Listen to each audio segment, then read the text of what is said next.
ሳሙኤታ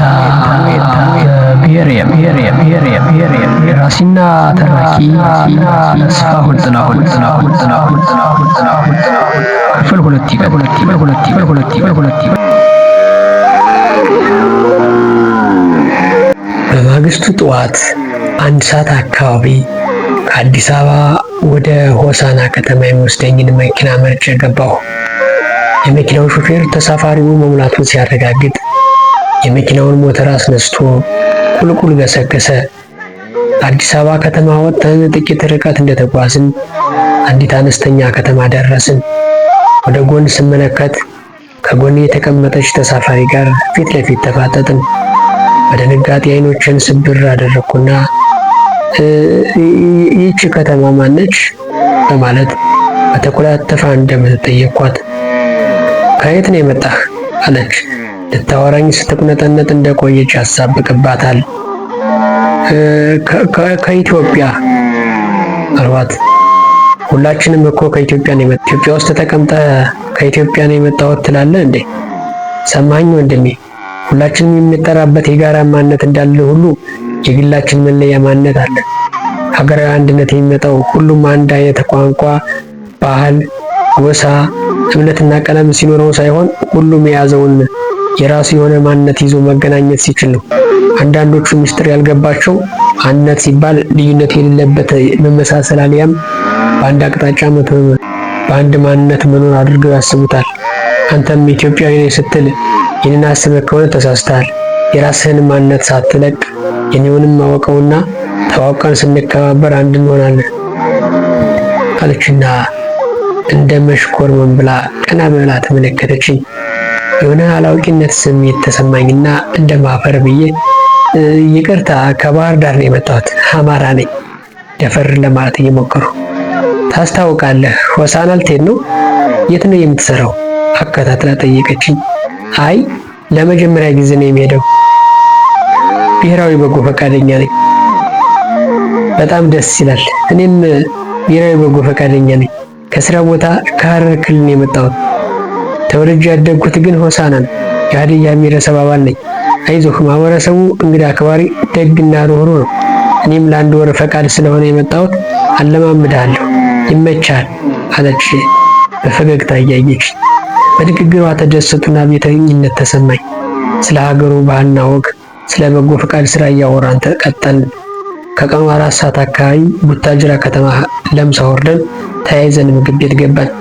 ምግብ አዘዘን። ከበላን በኋላ ሂሳብ ለመክፈል እጄን ወደ ኪሴ ስልክ እመጣ መጣችና እጄን ያዘች። ለምን አልኳት በድንጋጤ።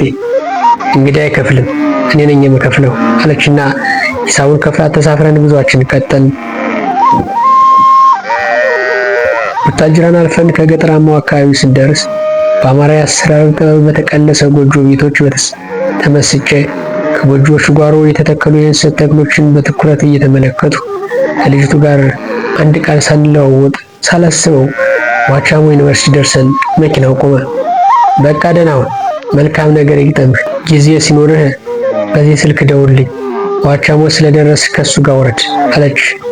መድረሴን እንድትነግረኝ ስላስጠነቀኳት ሻንጣያን እያቀበለችኝ፣ እኔም ሻንጣያን ተቀበልኳትና እጇን በእጅ ከጨበጥኳት በኋላ ተሰናብቻት ወደ ግቢ ገባሁ። ሰፊ ዋቻሞ ግቢ አዲስ በተጀማመረ የመሰረተ ልማት ግንባታዎች ታጅቦ ሲታይ እድሜውን አጭርነት ይመሰክራል።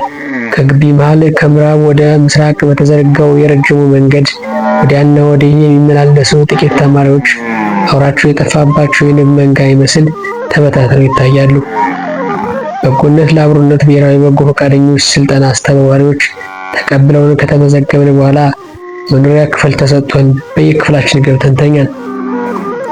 በማግስቱ ጠዋት ከ3000 በላይ አባላት ያለው የበጎነት ለአብሮነት ብሔራዊ በጎ ፈቃደኛ ሰልጣኝ የስልጠናውን ጊዜ ስላሉ ጉዳዮች ግንዛቤ ማስጨበጫና የስልጠና መክፈቻ መርሃ ግብር ስላለ ከሁለቱም መሰብሰቢያ አዳራሽ ተከፋፍለን ገባን። የመክፈቻ መርሃ ግብሩ ከሀዲያ ባህላዊ ዘፈን ደመቅ ብሎ በመጀመር የስልጠናው ዓመት ስለምናደርጋቸው ጥያቄዎችን መመሪያና ደንብ ተነቦልን ነበር የተጠናቀቀው።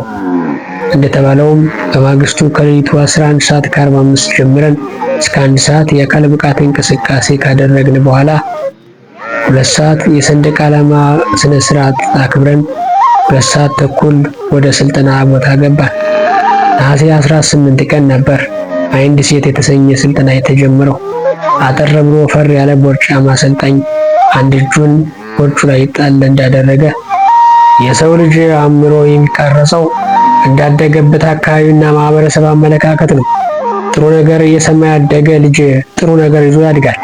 በተቃራኒው መጥፎ ነገር እንደተነገረው ያደገ ልጅ መጥፎ ነገር ይዞ ያድግና ሀገር በጥባጭ ሆኖ ይቀራል። ሁሌም አእምሯችን መልካም ነገር እናልምድ። ይህንን ካደረግን ስኬታችን መልካም ይሆናል አለና ጥቂት አየር ከሳበ በኋላ ስኬት የአመለካከቶች ውጤት ነው። መጥፎ አመለካከት መጥፎ ውጤትን ሲያስገኝ፣ ጥሩ አመለካከት ጥሩ ውጤትን ያመጣል። ማንም ሰው የሚያስበውን ነው የሚሆነው። አደርጋለሁ ብለህ ባሰብ ቁጥር ለአእምሮ የቤት ስራ እየሰጠው ነው። አእምሮ ደግሞ ስራ ይፈታል፣ ለማድረግ ይታትራል። አንተም አግዘውና ነገህን ብሩህ አድርግ በሚል የንግግር ዘይቤ 4 ቀን ስልጠናውን ጨርሶ ሌላ አይነት ስልጠና ተተካ። ነሐሴ 26 ቀን ጀምሮ ለ3 ቀን የሚቆየው ስልጠና ደግሞ ሚዲያ ላይ ትኩረቱን አድርጎ ጀመረ። ቀጠን ብላ ቆንጆ መሳይ ልጅ ግር ሴት መድረኩ ላይ ተሰየመች። ለሀገር ልማት ዋልታና መከታ የስልጣኔ መሰረት ነው ሚዲያ። በአግባቡ ካልተጠቀሙበት ደግሞ ሀገርን ብሎም ዓለምን የማፍረስ ኃይል አለው። ማስተዋል እንዴትና ለምን ብሎ መመርመር ያስፈልጋል። አብዛኛው የሀገራችን ወጣቶች ሶሻል ሚዲያ ተጠቃሚዎች ናቸው። ወጣቶች ላይ ደግሞ ትኩስና ፈጣን ኃይል አለ። ይህ ኃይል ማስተዋል ካነሰው በተዛባ መረጃ ተነሳስቶ ያልተገባ ስራ ሊሰራ ይችላልና ጥንቃቄ ይሻል። ዘመን ቁልቁል ይፈረጥጣል። ትውልድም የህይወት ቅጥልጥሎሽን ሀረጉን ዘርግቶ አብሮት ጎን ለጎን ይነጉዳል። ትውልድ ይሰራል፣ ታሪክም ይመዘግባል። ዛሬ ያለፈ በትናንትና ምህዋር ውስጥ ይወሸቅና ነገ ዛሬ ይሆናል። ዛሬ የተመዘገበው ታሪክ ለነገ ትውልድ በዘመን ምህዋር ሹረት ሳይሸራረፍ ይደርሳል። በዚህ ሁኔታ የነገ ትውልድ የሚያገኘውን ታሪክ በሚዲያ ጉራሽነት ይቀበላል። የሚያገኘው ጠባሳ ሁሉ ዛሬን መውቀሱ አይቀርም። ዛሬ እያንዳንዱ የመስራት ጥቂት ያልናት መጥፎ ነገር ለነገ ትውልድ ትልቅ ጠባሳ ሆና ትቀጥላለች። ገንዘብ ለማግኘት አልያም ዝናችሁን ከዓለም እስከ ዓለም እንዲንሰራራ በማለት በቃላት ጋጋታ እሬትን በማር እሾህን በቅቤ ለውሳችሁ የምታሰራጩ የሚዲያ ሰዎች የነገው ትውልድ ዋጋችሁን እንደሚከፍላችሁ አትርሱ። እናንተ ስታልፉ ልጆቻችሁ ከህዝቡ ጋር ይቀጥላሉ። ጎሳን ከጎሳ ከማናከስ በላይ ታሪክ የማይረሳው ጠባሳ የለም። የዚህ ሁሉ ነገር ጠንሳሽ ሚዲያ ነው። ሚዲያ የሰው ልጅ ውስጣዊ መጥፎ የሆነ መርዝ አውጥቶ ከማህበረሰቡ ላይ የመዝራት ኃይል አለው። የሚዲያ ሰዎችም ሆነ ተጠቃሚዎች የሁሉም ጥንቃቄ ይሻልና ሚዲያን በጥንቃቄ መርምሮት በሚል ስሜታዊ ንግግር ስልጠናውን ቀጠለች። 4 ቀን የሚዲያ ተኮር ስልጠና አልቆ ጳጉሜ 1 የማህበረሰብ መብት ወይም ሶሻል ራይትስ የተሰኘ ሌላ ስልጠና ተጀመረ። ይህ ኮርስ ታች ክፍል ከተማርነው ስነ ዜጋ ትምህርት ጋር ስለሚመሳሰልና የምናውቀው ነገር ስለሆነ ብዙም የሚከታተል ሰው አልነበረም። እኛ የጠፋን መብታችንን ሳይሆን መብታችንን የሚያስከብርልን ነው። የጠፋን ግዴታችን ሳይሆን የሚያስፈጽምልን ነው። ሕግ ተጽፎ አክባሪ ከሌለው ባዶ ወረቀት ነው። ያም ሆነ ይህ ስልጠናው ማንም ሳይከታተለው እንደምንም አለቀና ጳጉሜ 4 ቀን የጽዳት ዘመቻ ታወጀ። ጠዋት ከባንዲራ ማክበር ስነ ስርዓት በኋላ ሁሉም ሰልጣኝ መጥረጊያና የእጅ ጓንቱን በመያዝ ወደ ጽዳት ተሰማራ። ዕለቱ ደግሞ አዲስ ዓመት የምንቀበልበት ዋዜማ ስለነበር አካባቢው አዲስ ድባብ ፈጥሯል። እኛም አዲሱን ዓመት በጽዱ ግቢ ልንቀበለው ከግቢው ወደ መውጫ በር የሚወስደውን መንገድ ይዘን ወዳደቁ ወረቀቶችን እየሰበሰብን ስናጠራቅም ከመንገዱ ዳር አጥሩን ተጠግታ የበቀለች አደይ አበባ አየሁና ተሻምቼ የቀጠፏትን አበባ በቀኝ እጄ ይዤ በግራ እጄ የወዳደቁ ወረቀቶችን እየሰባሰቡ ቆይቼ ከወገቤ ቀና ስል ነጠላዋን መስቀለኛ ተላብሳ አምራና ደምቃ ከቤተ ክርስቲያን የምትመለስ ቆንጆ ልጅ ጋር ዓይን ላይን ተጋጨን። የዓይኔ ቀስት ወደ እርሷ ሲወረወር በዛጎላማ ዓይኖቿ ብርሃን ቀልበስ አደረገችውና ትዝ ብዬ አንገቴን ቁልቁል ደፍቼ ቆምኩ። ከጥቂት ደቂቃ በኋላ ነፍስ ሳስተጋባ እንደምን ተንፈራፍሬ መሬት ጋር በፍርሃት የተሸነከረውን እግሬን አንቀሳቅሼ ከፊቴ በመቆም አበባ የያዘ እጄን ወደ እርሷ አዘረጋሁላት። እንቁ ልጣጣሽ አልኋት። ልጅቱም ሳታቅማማ ተቀበለችኝ። አመሰግናለሁ አለች ተቀብላ ፈገግ ብላ ያየችኝ። ፈገግ ስትል በረዶ የሚመስለው ጉራማይሌ ጥርሷ ሎሚ ከንፈሮቿን ፈቅቆ በመውጣት ፊቷ ላይ እንደ ጸዳል ሲፍለቀለቅ ከሰለሞን ገጸ በረከት የተበረከተላትን የኛዋን ንግሥተ ሳባን መስላ ታየችኝ። አስገራሚ ውበቷ አቅም አሳጥቶኝ በፍርሃት መንፈስ ስላየኋት እንደ ተወርዋሪ ኮከብ ታይታ የጠፋች ይመስል በሌላ ቀን ማየት ሳልችል ቀረሁ።